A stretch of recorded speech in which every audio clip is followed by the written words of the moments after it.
The 1962 Phantom was presented by horror icon Hammer Studios, which is largely known for their adaptations of the classic movie Monsters with a 1960s twist, meaning blood, cleavage, violence, cleavage, Christopher Lee and Peter Cushing teaming up for all their most famous films, and more cleavage.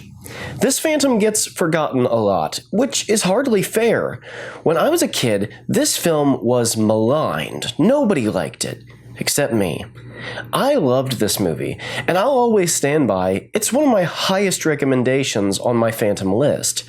It's a fantastic movie, with great cinematography and wonderful performances. It also does some of the most original things with the source material, leaving aside Song at Midnight, of course. What's hilarious is that if you look at the beginning, you'll see that the film was distributed by Universal, meaning they had their hands in 3 of the 5 earliest versions of the Phantom ever made. This film is also unique in the pantheon of Phantom for having a villain besides the Phantom himself. The villain of this movie is Lord Ambrose Darcy, played by Michael Gough. Another unique feature of this film is that it might be the only Phantom to have an extended version. There's a TV version, which adds about 15 minutes. However, though it's interesting trivia, I don't think the additional scenes add very much. It's a subplot involving a few Scotland Yard detectives who are looking for the Phantom, and it's just there to pad the runtime and offers very little. The footage wasn't even filmed by Hammer, it was filmed by Universal, and Hammer had no creative input at all. You can watch the scenes on YouTube, or you can buy the TV cut on the Shout Factory release of the 62 Phantom. I only mention it, really, because there are some holes in the 1962 Phantom that make me wonder if, like the subplot in 42 and the deleted scenes in 25, there might be some of the film missing. Though this could be down to the writer, Tony Hinds, being very new at writing. The story behind this Phantom is really odd. Tony Hinds, Hammer's head of production, told Fangoria that he wrote the film for Cary Grant under the pen name of John Elder. Apparently, Cary Grant was becoming unsatisfied with the roles he was being offered and wanted to break out of typecasting and play a villain. He approached Hammer about the possibility and was literally told that all they could think of for him was Phantom of the Opera. For one reason or another, Cary Grant backed out, but imagine how cool it would have been to see Cary Grant as one of the Phantoms. Christopher Lee was also approached to play the Phantom, and was even offered the role, but his schedule just wouldn't permit it. So Herbert Lom was chosen.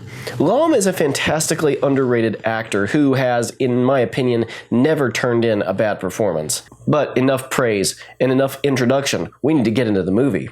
In the opening scene/opening credits, we get an elegant introduction to our Phantom without showing too much too soon. We're also introduced to a dwarf character who is named the Dwarf. How about that? The Phantom's mask in this production, by the way, is made of an old dish rag. They tried to make something fancier, but ultimately the costumer was basically told it needs to look like something kind of old and ratty. So he took a rag, plastered it up so that it would shape properly into a face, and there you have it. Movie history right there. We cut to the opening of a new opera, St. Joan of Arc. This was shot at New Wimbledon Theatre with minimal extras.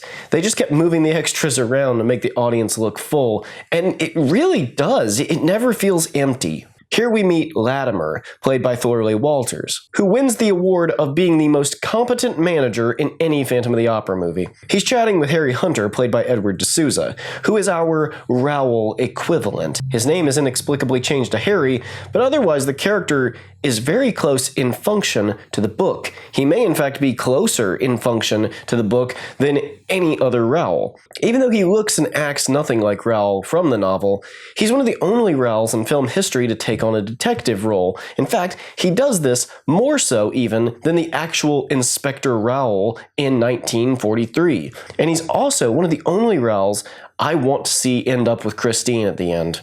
Harry complains how Lord Ambrose Darcy, who wrote the opera St. John, writes gorgeous music, but seems to have no musical taste at all. Darcy comes in and overhears this, and I love how Harry doesn't back down or grovel. Had so much excellent music in the last few years when he has so little musical taste. Thank you, Mr. Hunter. Oh. You're welcome. See, this is a great introduction to Harry as a character. It shows us who he is.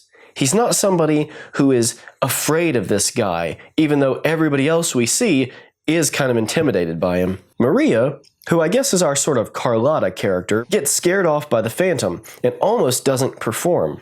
Now, Carlotta was a small character in the book, and was really only there as a character that the Phantom had to get rid of, get out of the way for Christine to make her debut. So in a sense, she is kind of the closest to Carlotta, at least in the function of her character in the novel. When she does perform that night, the Phantom is watching from box 5. The performance is stopped when a stagehand's body swings out on a noose. Now, I know a lot of people complain about the changes this version makes, and it's true, it's very different from the book. In fact, it seems to take a lot more inspiration from the 1943 Phantom than the original novel. And yet, already we have several aspects that are way more like the book than most other versions. Harry holds auditions for a new singer, which Darcy is not happy about, mainly because he wasn't consulted on the matter. However, Harry finds Christine Charles, an incredible singer played by Heather Sears. Heather Sears is, for my money, one of the best Christines. She's got that youthful innocence of the Christine that you read about in the book, even though she's 27 at the time of filming. She's quiet and sweet, ambitious, but not in a snobby way. She's also the most beautiful Christine, in my opinion. She may not be blonde like in the novel, but neither was Mary Philbin. Lord Darcy invites Christine to dinner to discuss playing Joan of Arc, and all of these aspiring actresses help Christine buy a new dress, because in 1962, I guess the world of theater just wasn't as cutthroat as it is today. As the ladies leave Christine alone, she hears the Phantom speak to her through the dressing room walls. You are dining with Ambrose Darcy tonight. He is a vile and vicious man. Although the emphasis on mirrors, which is in the book, taken from the story of Orpheus, isn't present in this film, and so we never see him take her through the looking glass, the Phantom speaking through the walls is an element that gets left out of some versions. The dinner scene is where we see that Lord Ambrose Darcy is possibly the most villainous swine in any Phantom of the Opera movie, with one possible exception, but we'll get to him. But I'd be so grateful. I'd expect you to be great. You're a delicious little thing. He basically is setting up a classic casting couch situation where Christine has to sleep with him if she wants the role. Do you want to sing in my new opera audition? Oh, you know I do. Very well. Michael Gough should be tried for theft. Not because he stole anything physical, but because he steals every scene in every movie he's in. He is truly one of the great actors, and he is having so much fun playing this despicable piece of human garbage. By the way, he's not just a nasty piece of work for manipulating sex out of young women, he's also a thief, a scammer, and an all-around violent bully. Harry Hunter shows up at the restaurant. Harry recognizes the signs and saves Christine from having to go back to Darcy's apartment. The two then go and investigate the opera house after Christine mentions hearing a mysterious voice. Now remember that the book is a mystery novel, and this film is a straight-out mystery, where Harry must unravel the Phantom's true identity to save Christine. Every other version cuts out the mystery entirely, and there's a good reason for that. The Phantom story is so pop-culturally ubiquitous that every person already knows the Phantom isn't a ghost. Most people just think there's no point in pretending that we're going to fool anybody. This film is the only film that's brave enough to keep the mystery in, which means it is the closest adaptation in terms of getting the spirit of the book. Even though it changes a lot of the plot, even though some people won't like me saying that, in spirit, it is the closest adaptation, if only because it's in the correct genre. And this film was a big inspiration to me. When I wrote my Phantom script, which I'll be working on this year, making it into a proper movie and premiering it later in the year, I decided that I was going to write it as a mystery in the same way the book is. Because if the 62 version can do it and pull it off this well and still have you invested in a mystery that you kind of already know the conclusion to, why not just stick with Leroux's original plot structure and make it a mystery? They investigate the dressing room, and the Phantom's voice warns Harry to leave Christine alone. That's when they meet the rat catcher. I'm the rat catcher, you see, sir. I love how they introduce him in a very intimidating way. You think it's the Phantom, but no, it's just him. Now, for some reason, the rat catcher, a very small character in the book, is something of a fan favorite. And I have to admit, he's one of my favorites too. I have to wonder if this film is the reason why. He's just so darn funny. I switches them out with me lamp till I'm near enough to parts. Oh, I'm sorry, lady. I could let you have them both for tums, sir. They make a lovely pie, you know. The rat catcher, by the way, is played by Patrick, I don't know if it's pronounced Troughton or Troughton. You guys are going to correct me no matter how I say it. And he plays a wonderful character in this. But not only that, you might recognize him as the second Doctor in Doctor Who. But he also was in a ton of Hammer movies. His role is small in this, but he really shines as a great character. In fact, the characters are the best part of the movie. They all are very memorable, and they stick with you long after the movie's over. Immediately after meeting them, the rat catcher is stabbed by the dwarf, stabbed right through the eye. It's a really brutal little moment. And now, this is another bit of interesting history on this film.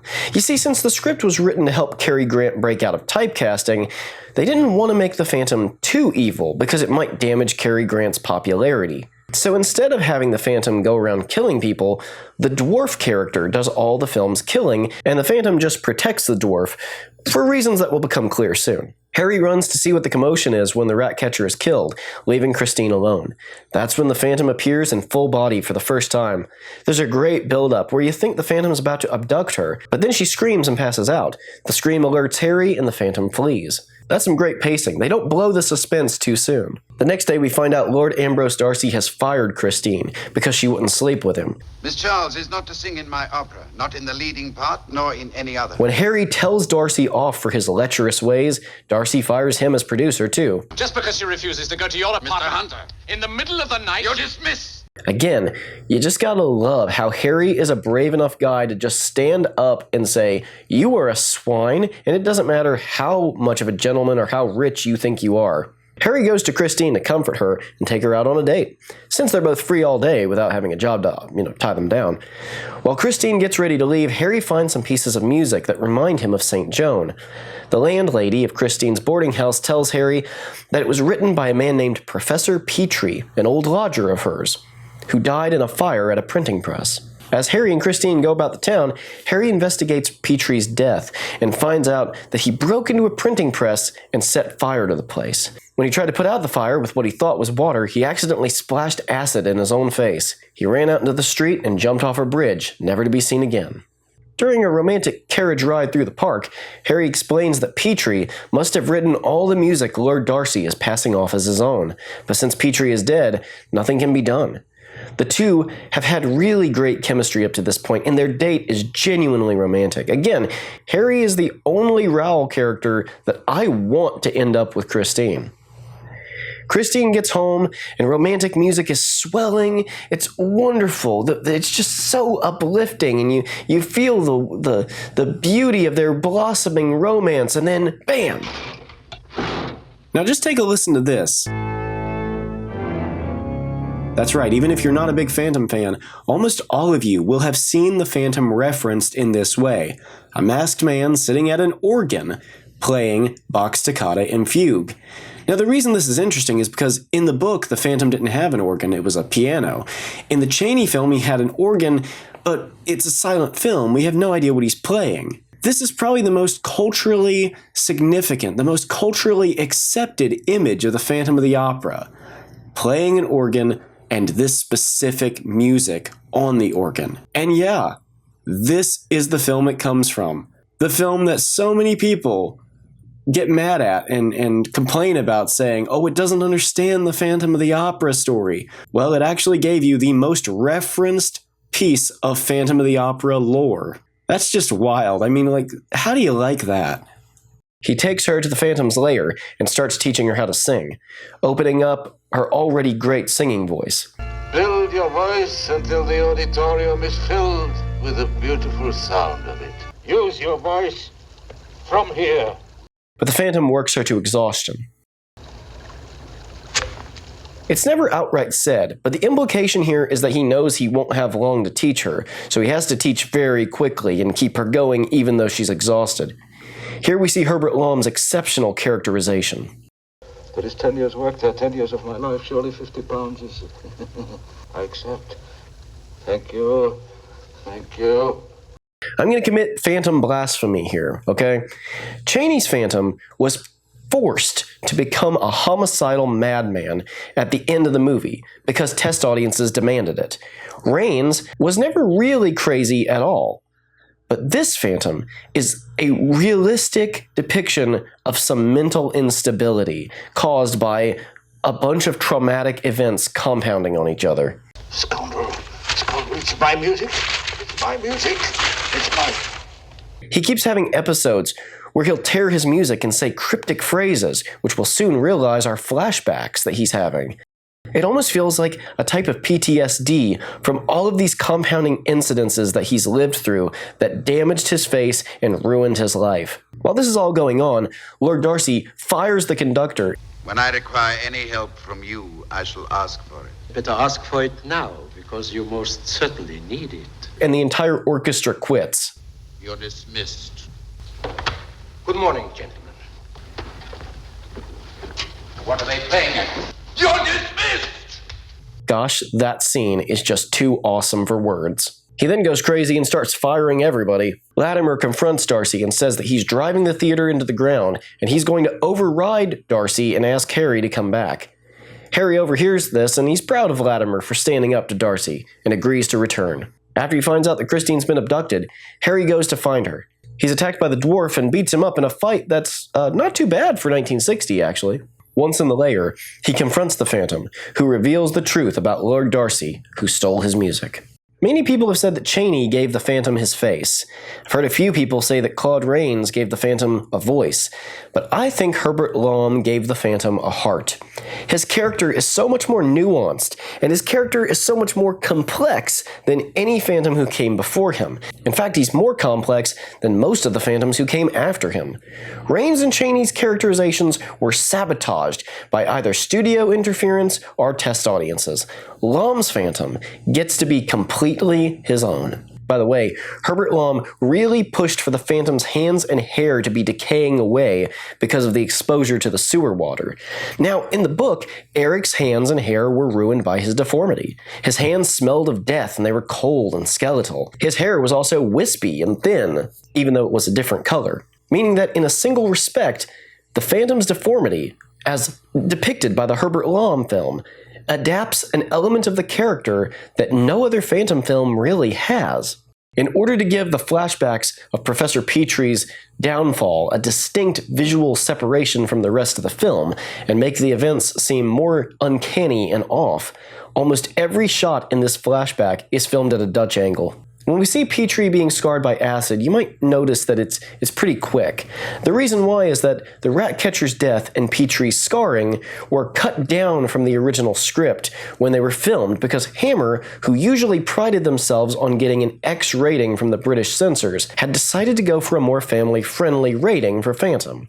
If this happened today, of course, you'd hear a bunch of professional whiners on the internet saying that any horror movie that isn't rated R isn't worth seeing. Of course, those same people would think the original Haunting and Jaws are boring, and think the remake of House on Haunted Hill is good, so I guess there's no counting for taste. This decision was made not because they were too cowardly to make a really hardcore horror movie. Again, they prided themselves on getting X ratings. They did this because the story of the Phantom really just doesn't lend itself to the kind of blood and guts and gore approach and lots of disturbing imagery that worked so well with their Dracula, Frankenstein, and Mummy movies. By the way, I'm no prude. I love bloody, gory movies with lots of disturbing imagery. But The Phantom just isn't that kind of story. Well, typically anyway. Also, I think that reframing the rat catcher's death as a wider shot makes it more effective. And by the way, as far as the acid scarring goes, the 1943 Phantom film has an incredibly disturbing and realistic and brutal scene where Claud Rains is scarred by acid. It's also framed in wide shots, and the reason it's so disturbing and brutal is because of Claud Rains' acting, not because of blood and guts and gore. There isn't any. This film follows the tropes created by the Claud Rains film, much more so than the novel, making the Phantom scarred by acid. However, unlike the 1943 film, which has a misunderstanding where Claudin thinks his music is stolen, in this, the music actually was stolen. He really was ripped off, and that caused his life to fall apart, which I think is more tragic than the Claudin version. He reveals that the dwarf saved his life as he floated through the sewer water, and even though the dwarf can be uncontrollable and even murderous, he protects him because he saved his life. After winning Harry and Christine's sympathy, and the audience's, Petrie begs to teach Christine how to sing properly so that he can do justice to his opera St. Joan, and then she'll never see him again. He even says he's dying, probably from the sewer water exposure, and that it's sort of a last request. I love this about his characterization. It makes him such an interesting guy. He doesn't even want credit anymore. He's beyond caring about his music being stolen. He just wants to hear Christine sing it. He wants to hear somebody do justice to his music before he dies. Oddly, it's kind of heartbreaking. Now, up to this point, the film is fantastic. I can't praise it enough, and I actually think that it deserved to win some awards. It's a beautifully shot film, and wonderfully written considering that Tony Hinds had never written a script before. But, and I'll sound like a broken record here because I've said it about every movie we've watched so far, I feel like there are some scenes missing. I've looked for a shooting script, and it looks like one was sold in an auction, but I can't find one other script online to verify this. Here's what happens. After Christine agrees to let Petrie teach her how to sing, we just cut to opening night. Christine takes over as St. Joan, and there's no explanation as to how Lord Darcy approved this or if Harry and he ever argued about it. Darcy storms into the opera like he's upset, but we don't know why, and the Phantom confronts Darcy, and you think finally Petrie is going to have his revenge, but Darcy just takes off the Phantom's mask and runs out into the night. Now, I can't help but think there should have been a rehearsal scene where Darcy is arguing with Harry about Christine taking the role. Then on the night of the opera, perhaps Harry has had new posters printed that say, St. Joan, a new opera by Professor Petrie. Darcy sees the posters, and now storming into the opera to confront Harry makes perfect sense, but he meets Petrie instead. That would make far more sense of this very odd scene. I also wonder if maybe Darcy was supposed to run away from Petrie and get killed by the dwarf. Because during the performance, the dwarf climbs up into the catwalks and he just overall seems like he's trying to get away from something or somebody. At least that's the impression I always got, and I thought it would have made way more sense to get him up into those catwalks for the finale if he was being chased away because he'd murdered Lord Darcy. Now again, Tony Hinds said he had never wrote a script before this one, so it's possible he just left some holes in it. But the rest of the movie is so tight that you couldn't cut any scenes out without damaging the film or leaving gaping holes. Every scene in this film has a purpose and is indispensable to the rest. I have no proof of these supposed missing scenes, but it would make a lot of sense of why there's just these sudden odd pacing issues with an otherwise excellently paced film. In fact, I'd say the movie up to this point is flawless. So I find it kind of hard to believe that Hinds would suddenly drop the ball like this. Especially when Lord Ambrose Darcy is set up as an amazing villain, and we're looking forward to him getting his comeuppance. So to deprive us of that robs us of our sense of justice. It seems like a scene was missing. Some complain that we don't see Petrie's face here when Lord Darcy pulls off his mask, and it would have been a great moment of horror. But Terence and Hinds chose to save the reveal of Petrie's face until later. I think I know why, and personally I think I agree with the choice. Petrie isn't an object of horror in this movie. He's a sympathetic man. He's a human being. So when we see his disfigurement, which is only a few minutes later, it's when he's saving Christine's life. He's not someone to be afraid of, he's someone to be pitied. And his damaged face is the face of a tragic hero, not the face of a mad escaped convict, like it was in the Chaney film. Anyway, Christine performs as St. Joan, and she sings a beautiful aria called I Hear Your Voice. Edwin Astley did the music for Joan, and it's one of the best songs ever written for a film, in my opinion. The 1943 film used out-of-copyright classical pieces because it was harder during World War II to source some of the rights for the real operas they wanted to use. However, this film has a wholly original piece of music for the opera scenes. Astley also wrote the opening theme, the love theme for Harry and Christine, and this piece, which kind of follows the Phantom around everywhere. I have to say also that as a Christian, the song I Hear Your Voice is one of the most beautiful Christian songs I've ever heard. As the ending of the opera draws near, we see Petrie has been standing the whole time, tears in his eyes. It's touching how he stays standing for Christine. She has his total and complete respect. As Christine takes a bow, she looks up at Petrie, and the two of them share a look, with Petrie approving of her performance. Just then, the dwarf jumps onto a prop chandelier, which begins to break under the extra weight. Christine is right under it, and just before it falls, Petrie tears off his mask, jumps onto the stage, and pushes her out of the way. The chandelier falls on Petrie, killing him, and the movie ends on this great tableau shot, which is very similar to the one I praised in the 1943 film.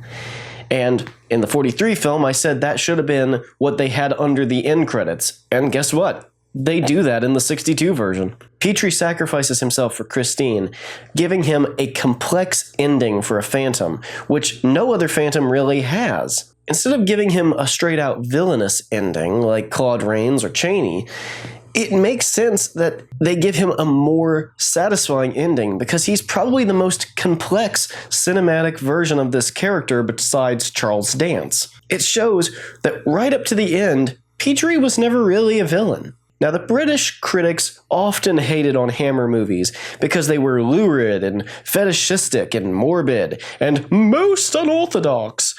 But, my friends, Hammer's Phantom came out, and, well, it also got bad reviews. The same critics said that it wasn't scary enough and it was boring. You see? You just can't win, can you?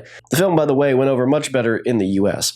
This is one of my favorite Phantoms. It remains one of the best in my eyes. And for those who complain that, well, the Phantom isn't in love with Christine and it's more like the Claud Rains version than the book, well, just keep this in mind. It has a mystery storyline. Raoul is a detective-like character. Carlotta's only there to be scared away, and she's not a major character. The Phantom watches from box 5. A stagehand gets hanged. The Phantom is masked and mysterious from the beginning, and he's genuinely scary. The Phantom's whole body is unpleasant, not just his face. The Phantom lives in a basement with a river/lake. The Phantom talks to Christine through her dressing room. And finally, and this is the most important perhaps, this is one of, I think, only 3 versions to show Eric giving Christine a singing lesson. Yeah, he's her singing mentor, and we almost never see movies showing it. Now, I know some other versions say that he did that, but we see him giving her a singing lesson.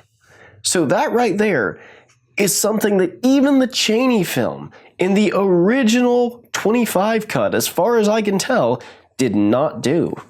Yes, this version has a multitude of changes, but it's far more accurate than the Max Schell version or the Claud Rains version.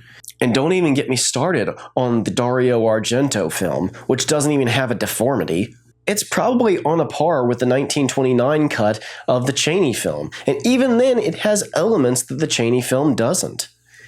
Despite the hate it received and still does receive, it also seems to have inspired other versions, which are among the best versions of Phantom we ever received. The big one I'm thinking of is Phantom of the Paradise. Think about it. Swan is just a more powerful version of Lord Ambrose Darcy, who steals Winslow's music. Winslow is a comedic caricature of Petrie, prone to violent outbursts, dramatic episodes, and only concerned with seeing his music done justice to, and warning their respective Christines about the dangerous villain who will use their desire for fame to extort sexual favors. Both Phantoms even sacrifice themselves for their Christine archetypes. If you haven't seen this adaptation, I recommend you check it out. And if you have and didn't like it, give it another watch, because opinions change, and you may like it better on a second watch. These older movies tend to run with a little bit of a slower pace, and be a little more laid back than our modern movies, like the 43 film for instance. But this film doesn't really. It moves along and never wastes time. At just an hour and 24 minutes, it's mercifully short, and some of the characters will stay with you forever. That's all I have for today, guys. Thank you very much for watching. God bless you, and I will see you in the next one.